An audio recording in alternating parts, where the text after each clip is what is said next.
जय श्री कृष्णा। राधे राधे। भगवान श्री कृष्ण जी अपने मुकुट में मोर पंख लगाते थे, इसी कारण उन्हें मोर मुकुटधारी कहते हैं।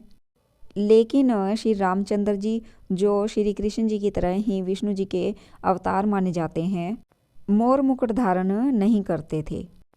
भगवान श्री हरि विष्णु जी के अब तक 10 अवतार हो चुके हैं और किसी ने भी श्री कृष्ण जी के अलावा मोर मुकुट धारण नहीं किया था। भगवान श्री कृष्ण जी को मोर पंख सबसे ज़्यादा अति प्रिय था और इसीलिए वह उन्हें अपने मुकुट में स्थान देते थे। भगवान श्री कृष्ण जी अपने मुकुट में मोर पंख को जरूर धारण करते हैं। अपने मुकुट में कृष्ण जी सदैव मोर पंख को सजाए रखते हैं। अगर हम पुराणों की बात करें तो हमारे पुराणों में भी यह कहा गया है कि कुंडली के दुष्प्रभावों को दूर करने के लिए भगवान श्री कृष्ण जी अपने सर पर मोर के पंख को धारण करते थे।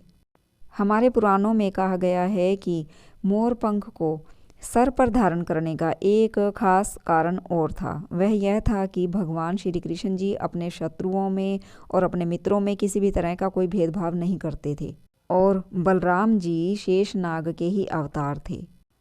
मोर में और नाग में शत्रुता होती है, दुश्मनी होती है, जिसकी वजह से मोर और नाग एक साथ नहीं रह सकते। लेकिन भगवान श्री कृष्ण जी के साथ शेष नाग जी भी रहते हैं और मोर भी। और मोर को उन्होंने अपने सर पर धारण करके यह पुराणों में साबित किया है कि कभी भी श्री कृष्ण जी ने अपने शत्रुओं में और अपने मित्रों में किसी भी तरह का कोई भेदभाव नहीं किया, बजाय उन्हें एक समानता देकर उन्हें अपने सर पर स्थान दिया है, अपने ताज में स्थान दिया है। इसीलिए हमारे पुराणों में कहा गया है कि काल सर्प दोष में मोर पंख को इसीलिए हमेशा अपने साथ रखना चाहिए। आज मैं आपको जो बता रही हूँ वह पुराणों के आधार पर बता रही हूँ और यह साक्षात सिद्ध है। और पुराणों में यह भी कहा गया है कि मोर पंख को सर पर धारण करने का एक विशेष कारण और था कि जिसके कारण भगवान श्री कृष्ण जी मोर पंख को सर पर धारण करते थे, अपने मुकुट में स्थान देते थे। और वह कारण यह है कि मोर एक ऐसा पक्षी है जो जीवन भर ब्रह्मचर्य का पालन करता है। जी हाँ, मोर जीवन भर ब्रह्मचर्य रहता है।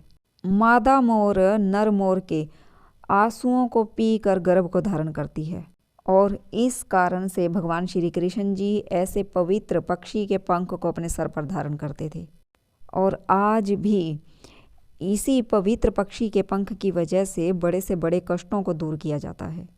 जीवन में आने वाली अनेकों बाधाओं को पल भर में भगवान श्री कृष्ण जी की कृपा से मोर पंख की सहायता से दूर किया जा सकता है। जब श्री कृष्ण जी नंदगांव में रहते थे तो दूसरे गाँव वालों के साथ मिलकर रोज गाय चराने जाया करते थे। उस समय मोर उनके चारों तरफ अपने पंख फैलाकर नाचा करते थे। तभी से भगवान श्री कृष्ण जी को मोर से और गाय से लगाव हो गया। इसीलिए भगवान श्री कृष्ण जी को गाय भी प्रिय है और मोर पंख भी अति प्रिय है। हमारे पुराणों के अनुसार भगवान श्री कृष्ण जी इसीलिए गाय को भी अपने उच्च स्थानों में रखते हैं और मोर मुकुटधारी कहलाते हैं। मोर को भी अपने सर पर अपने मुकुट में धारण करते हैं। मोर पंख में सभी रंग शामिल हैं और भगवान श्री कृष्ण जी का जीवन कभी भी एक जैसा नहीं रहा। कृष्ण जी के जीवन में सुख और दुख के अलावा कई अन्य भाव भी थे। भगवान श्री कृष्ण जी मोर पंख के माध्यम से अपने भक्तों को यह संदेश देते हैं कि जीवन इसी तरह से सभी रंगों से भरा हुआ है, कभी सुख और कभी दुख। पुराणों के अनुसार भगवान श्री कृष्ण जी का जन्म काल सर्प दोष की वजह से ही जेल में हुआ और इसी दोष की वजह से भगवान श्री कृष्ण जी अपने माता पिता से दूर हो गए।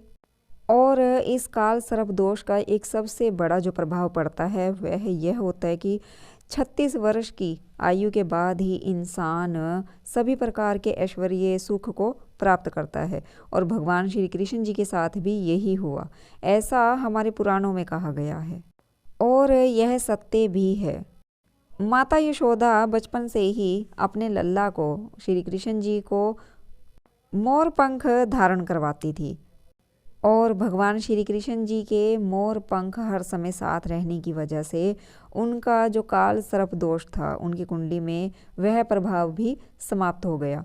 और 36 वर्ष की उम्र पर भगवान श्री कृष्ण जी को सभी ऐश्वर्य सुख प्राप्त हुए, लेकिन उन्हें कभी भी इनका सुख प्राप्त नहीं हुआ, क्योंकि भगवान श्री कृष्ण जी जगत पालक हैं और उन्हें किसी भी तरह के काल सर्प का दोष नहीं है, उन्हें डर नहीं है काल सर्प दोष का। हमारे ज्योतिषियों ने वेदों और पुराणों के आधार पर काल सर्प दोष का जो वर्णन किया है और उसका उपाय जो है मोर पंख है। तो भगवान श्री कृष्ण जी की कृपा से ऐसे व्यक्ति का जीवन जो है वो अपने आप कष्टों से रहित हो जाता है, सभी कष्ट दूर हो जाते हैं, उसे सभी प्रकार के ऐश्वर्य प्राप्त होते हैं जो भगवान श्री कृष्ण जी की कृपा प्राप्त कर लेता है। और मोर पंख धारण जो भी करता है, अपने पास रखता है, तो भगवान श्री कृष्ण जी की कृपा उस पर सदैव अपने आप बनी रहती है, क्योंकि जहाँ पर भगवान जी की प्रिय वस्तुएं होंगी वहाँ पर भगवान साक्षात विराजित होते हैं, अपना स्थायी निवास ग्रहण करते हैं। ऐसा कहा जाता है, ऐसा माना जाता है कि राधा रानी के महलों में मोर हुआ करते थे और राधा रानी उन्हें नचाया करती थी। जब उन्हें वह ताल ठोका करती थी तो तब मोर मस्त होकर राधा रानी जी के इशारों पर नाचा करते थे। एक बार राधा रानी अपने मोरों को अपने महल में नचा रही थी कि अचानक भगवान श्री कृष्ण जी वहाँ पर आ गए और मोर भगवान श्री कृष्ण जी को देखकर मस्त होकर नाचने लगे कि अचानक से एक पंख मोर का टूटकर धरती पर गिर गया। तो भगवान श्री कृष्ण जी ने उन्हें राधा रानी का श्री राधा जी का प्रसाद समझकर उस मोर पंख को अपने शीश पर धारण कर लिया। इस तरह से एक मोर भगवान श्री कृष्ण जी के किस्सों का अलग अलग तरह से वर्णन करता है कि किस तरह से भगवान श्री कृष्ण जी ने एक मोर पंख को अपने मस्तक पर धारण किया, उसे उच्च स्थान दिया। यह सब अलग अलग कथाएं भगवान श्री कृष्ण जी की उस महानता को दर्शाती हैं कि भगवान श्री कृष्ण जी अपने भक्तों को यही संदेश देते हैं इन कथाओं के माध्यम से कि जिस पर भगवान श्री कृष्ण जी की कृपा हो जाए वह साधारण होकर भी, मामूली होकर भी साधारण नहीं है। जिस पर भी भगवान श्री कृष्ण जी की कृपा होती है वह उच्च हो जाता है, उसे भगवान अपने मस्तक पर धारण करते हैं, अपने हृदय में उसे स्थायी निवास देते हैं। और एक मामूली से पंख को जब भगवान श्री कृष्ण जी ने अपने मस्तक पर धारण करके उसे पवित्र कर दिया, उच्च कोटि का बना दिया, और यह सब तभी संभव हुआ है जब उसे भगवान श्री कृष्ण जी की कृपा प्राप्त हुई। ठाकुर जी की माया सिर्फ ठाकुर जी ही जानते हैं, क्या पता कब किस पर बरस जाए।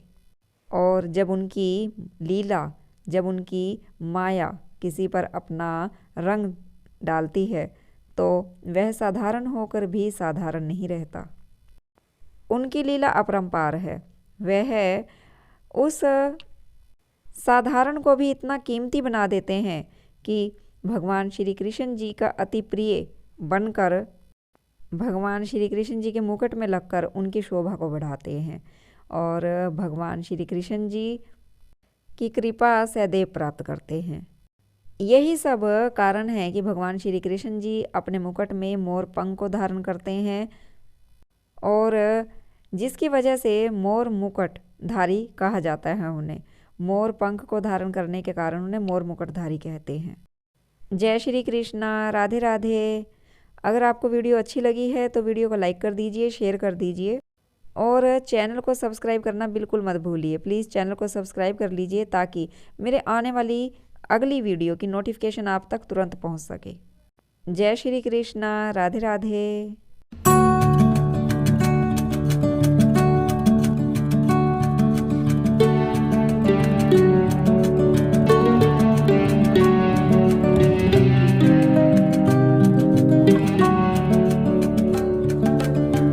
जय श्री कृष्णा, राधे राधे।